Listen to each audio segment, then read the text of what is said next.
દેશમાં cyber crime ખૂબ જ ઝડપથી આગળ વધી રહ્યું છે. તમને જાણીને નવાઈ લાગશે કે ફક્ત વર્ષ 2023માં જ 30,000 કરોડથી વધુની ઓનલાઈન છેતરપિંડી થઈ છે. ત્યારે સાયબર માફિયાઓએ હવે ડિજિટલ એરેસ્ટ સ્કેમ નામનું એક નવું સ્કેમ બહાર પાડ્યું છે. આવો જાણીએ શું છે આ સ્કેમ અને કઈ રીતે તેનાથી બચી શકાય અમારા આ ખાસ રિપોર્ટમાં.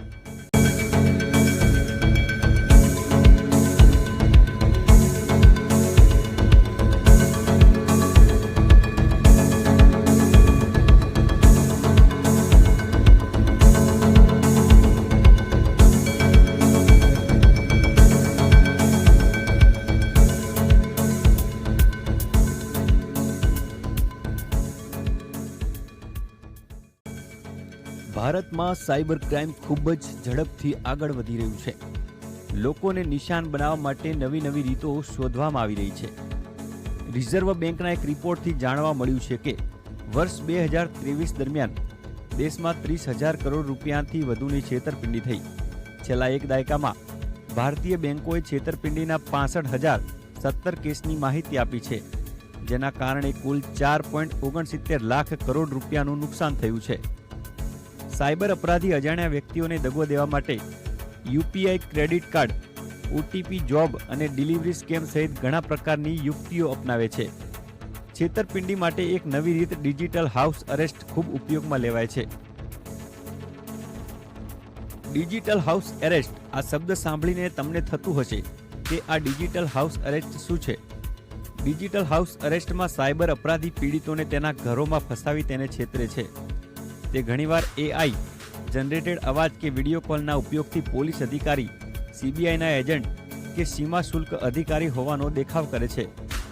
અપરાધી સંભવિત પીડિતો પર તેના આધાર કે ફોન નંબરથી ગેરકાયદેસર કામ કરાવવાનો ખોટો આરોપ લગાવે છે.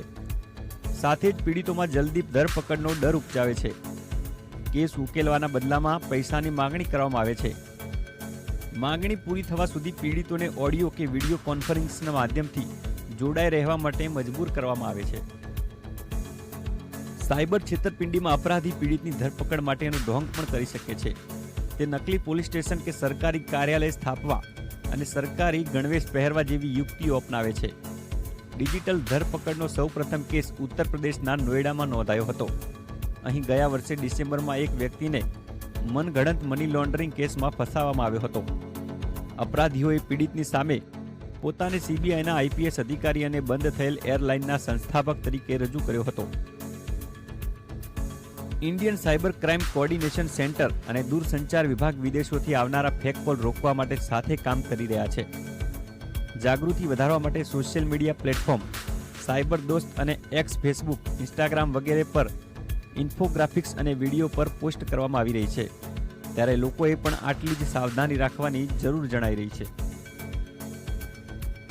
ડિજિટલ અરેસ્ટ સ્કેમથી કઈ રીતે બચવું તે વિશે વાત કરીએ તો આવો કોઈ કોલ કે મેસેજ આપણી ઉપર આવે તો તરત જ સૂચના આપવી જોઈએ.